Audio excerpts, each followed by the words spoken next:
손 만들면 상승, 손대상 대표입니다. 비먼 치료제의 게임 체인저라는 타이틀로 분석을 시작해 보도록 하겠습니다. 최근에 나온 뉴스를 분석을 해보게 되면 주사 대신 알약, 비만 치료제, 시장판도 바뀌나, 먹는 비만약, 시대 열리나, 관련주 시장이 후끈하다 이런 얘기도 있고요. 한 알로 최대 7.3kg 감량 이런 얘기도 있습니다. 최근에 분위기가 좀 바뀌고 있다라는 얘기인 거죠. 자세하게 확인을 해 볼게요. 최근에 이슈가 된 내용이 이런 내용이었죠. 오젬픽, 위고비, 젯바운드 이런 주사형 GLP 비만 치료제가 탁월한 효과를 거두고 있습니다. 그러면서 시장의 분위기가 괜찮죠. 그런데 주사기 사용에 대한 심리적인 부담이 있고요. 주기적으로 병원 방문을 해야죠. 1주에서 2주에 한 번은 방문을 해야 됩니다. 한 달에 한 번 방문을 하기도 해야 되는데 어떻게 됐든 이러에 따른 추가 비용이 필요하고 보관상의 어려움으로 있었습니다. 따라서 경구용, 그러니까 약이에요. 알약으로 개발에 대한 문의가 이어져 왔었는데 문제는 소화 효소에 위나 장에서 쉽게 분화되지 않아요. 그리고 잘 흡수되지 않습니다. 그래서 경구용 개발이 쉽지 않았다라는 게 그동안 주사제로밖에 나올 수 없는 이유였다라고 생각을 하시면 될 것 같은데요. 이를 극복한 제품이 노브노디스크가 2019년에 허가받은 경구용 GLP-1 당뇨 치료제인 리벨서스입니다. 이 리벨서스는 펩타이드의 약물 전달 기술인 SNAC를 적용을 해서 경구 복용이 가능하게 됐다라고 얘기를 하고 있는데 이 SNAC에서 이 C가 캡슐이에요. 이 C가 캡슐. 그러니까 우리도 지금 그 음료를 먹게 되잖아요. 장에 좋은 음료를 먹게 되면 거기 캡슐 요구르트가 있습니다. 그렇죠? 이게 지금 위에서 이게 다 죽으니 거기에 캡슐을 씌운다라는 거죠. 그러면 위에서도 어느 정도 돼서 장이라든가 이런 쪽으로 내려갈 수 있다. 이렇게 얘기를 하고 있는 건데 이 SNC가 위 점막에서 일시적인 보호막을 형성을 해서 펩타이드 분해를 억제를 하고요. 약물이 위 점막을 통해서 혈류로 흡수될 수 있도록 도와주는 흡수 촉진제 역할을 합니다. 미국 식품의약품, 그러니까 FDA에서 승인을 신청했다라는 소식이 전해졌는데 현재로는 당뇨병 치료제로만 허가된 상태를 비만 치료제로 신청을 했다는 얘기예요. 비만 치료제로.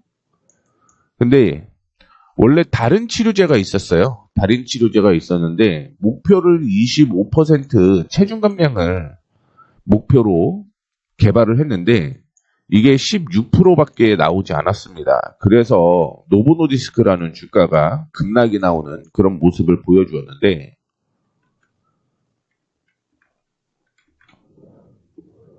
그 다음이 이제 변수였죠. 확인을 해보도록 하겠습니다. 그 사이에 일리아릴리라는 회사가 있어요.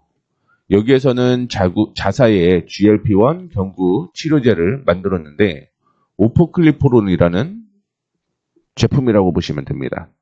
이게 임상 상상에서 유효성과 안정성을 모두 입증을 하게 되면서 발표가 된 거죠. 그러다 보니까 시장 기대감을 높이고 있다라고 보시면 될 것 같고요.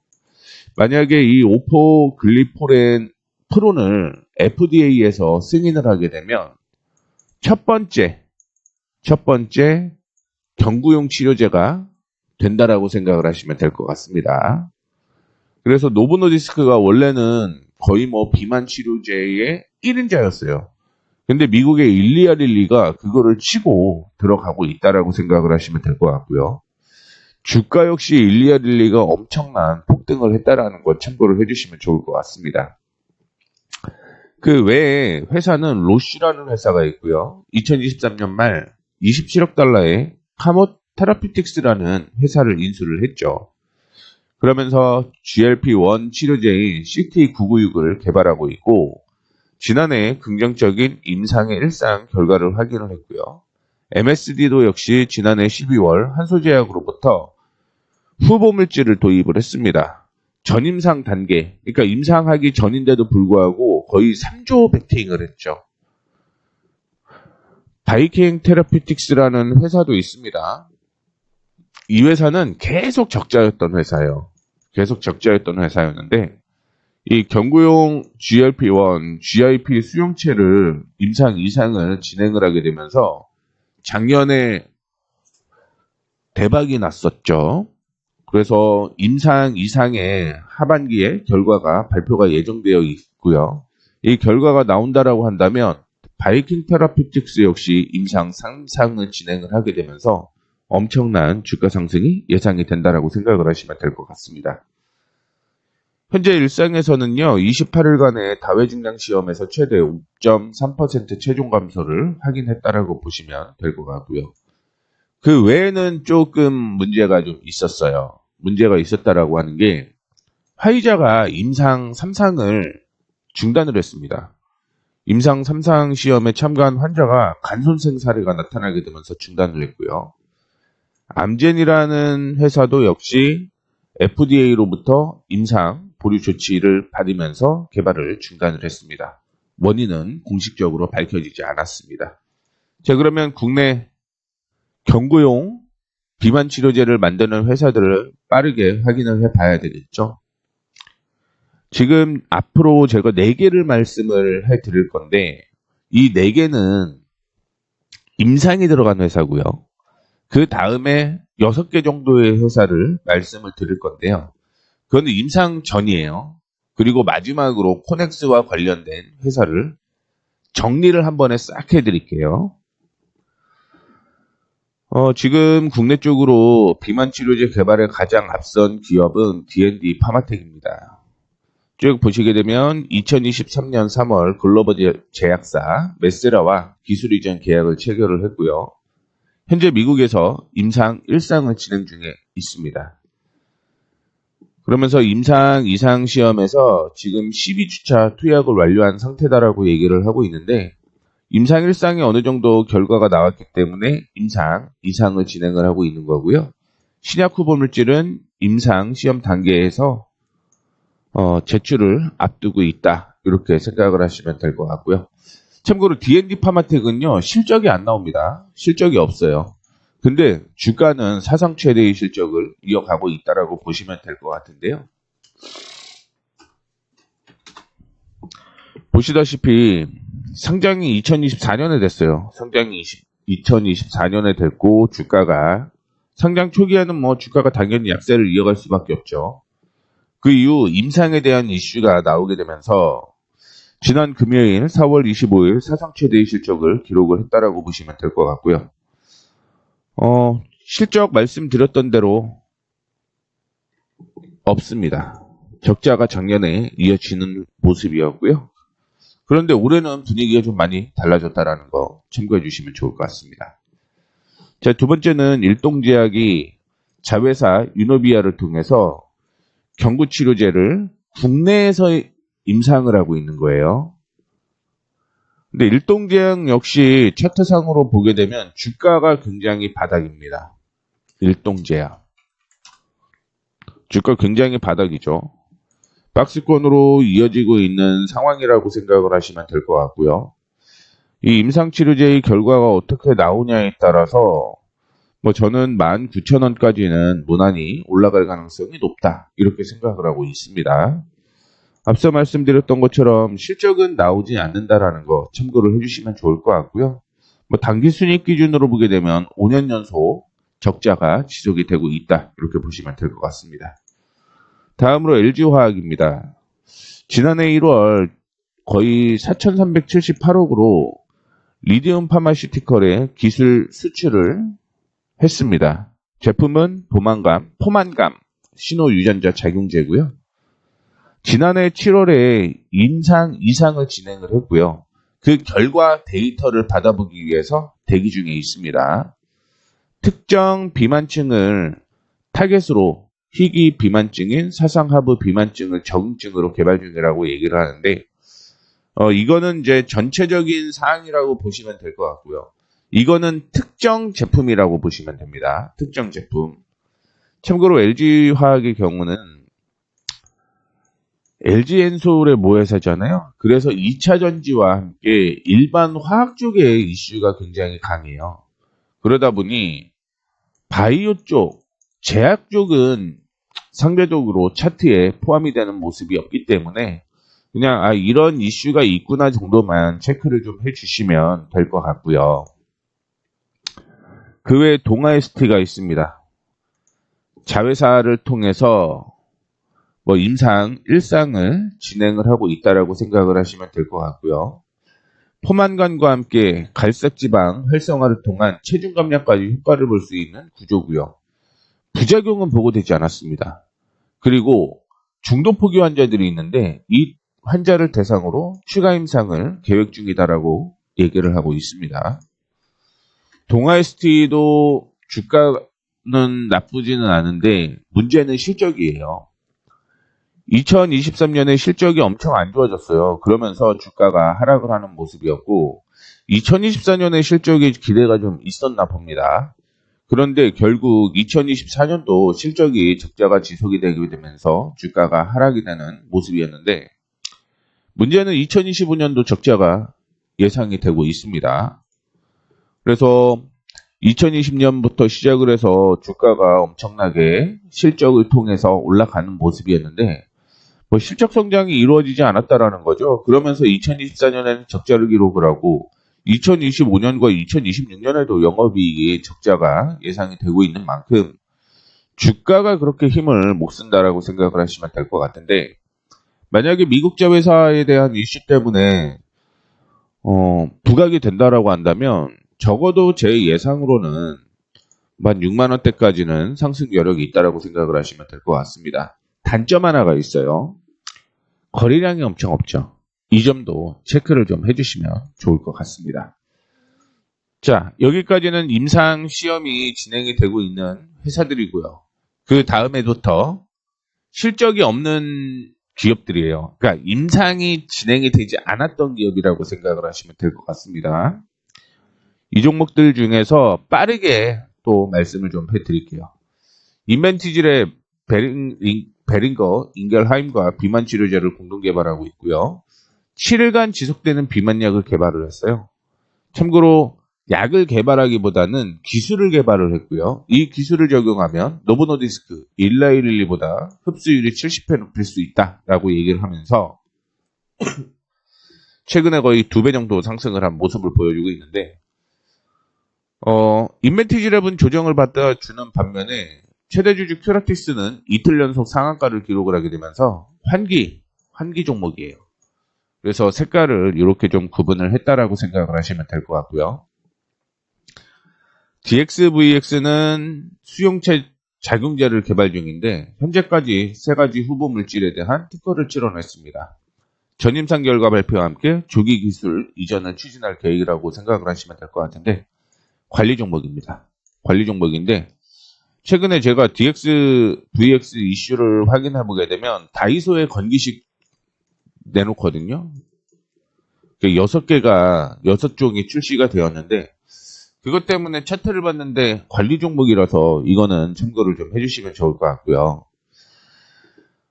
그 다음에 종근당은 해외 파트너와 함께 GLP 유사체 구조 개량과 흡수율 개선에 초점을 맞춘 경구용을 공동 개발하고 있습니다. 그 외에 삼청당 제약의 경우 자체 S패스 기술을 기반으로 펩타이드 치료제 전임상 단계 개발 중이고요. 한미약품은 하루에 한 번 복용할 수 있는 저분자 화학물 기반의 경구용 비만 치료제를 개발하고 있는데 이 내용까지 좀 확인을 하고 보고요. 제가 대웅제약을 얘기를 안 해드렸던 이유는 이거는 이제 실적도 잘 나옵니다. 실적도 잘 나와요. 근데 나머지는 실적이 안 나와요. 그나마 한미약품이 실적이 나오고 있는데 아시다시피 비만 치료제 이슈보다는 그냥 제약사 전반적인 실적이 나온다라고 생각을 하시면 될 것 같고요. 이 종목들은 차트를 통해서 확인을 해드리도록 하겠고요. 대웅제약은 지금 저분자 화학물질 기반의 신약물 후보물질을 발굴해서 특허를 출원한 바 있다라고 얘기를 했는데, 대웅제약은 실적까지 체크를 하면서 말씀을 좀 해드리도록 하겠습니다. 자, 인벤티지.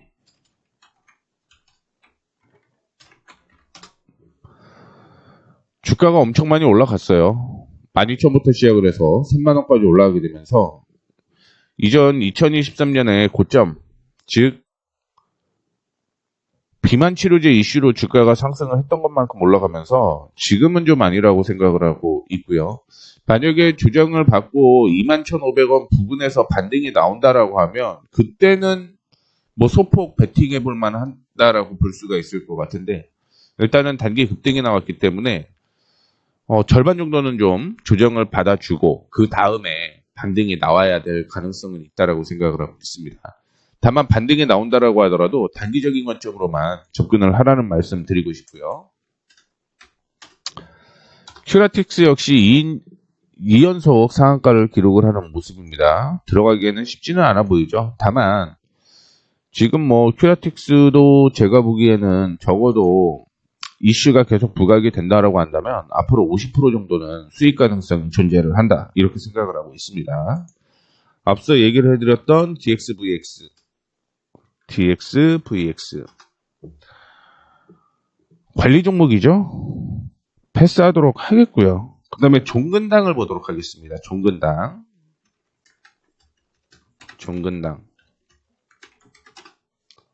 실적은 올해 없어요. 아직 뭐 예상치가 나오지 않아서 그런지는 모르겠지만 주가는 매력적이라고 볼 수는 있을 것 같습니다. 다만 종근당의 경우도 일반 의약품에 대한 판매 비중이 많아서 바이오 이슈, 그러니까 비만 치료제 이슈가 있다라고 하더라도 단기 급등 정도는 한번 예상을 해볼 수 있다라는 거 말씀드리고 싶고요.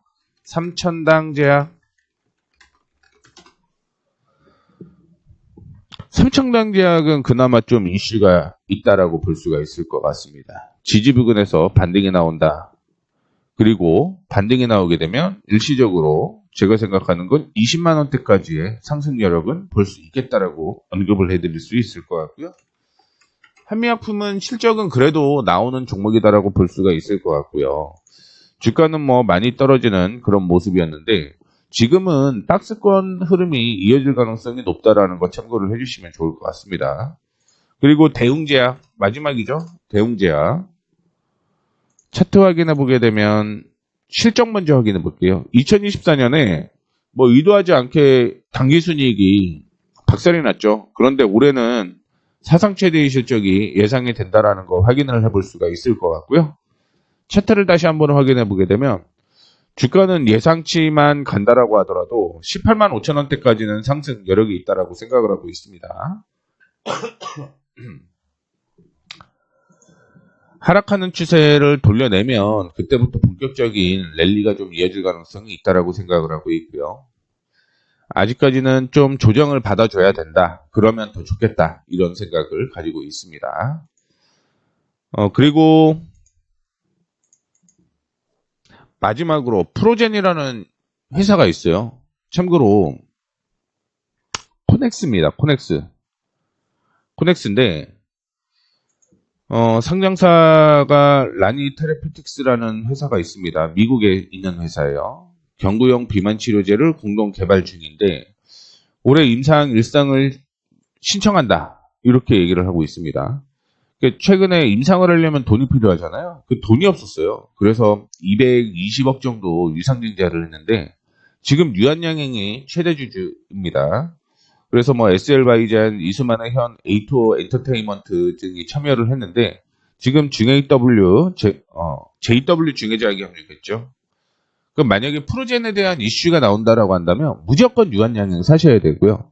1순위죠. 만약에 유한양행 놓쳤다면 JW 중해제약을 보라고 얘기를 해드리고 싶습니다. 이렇게 해서 비만 치료제에 대한 내용을 마무리를 해드렸습니다. 확인 한번 더 해보시고요. 관련 자료까지 찾아보시면 아마 도움이 될 거라고 생각하고 있습니다. 이렇게 해서 마감하도록 하겠습니다. 지금까지 손만 대면 상승 손대상이었습니다. 감사합니다.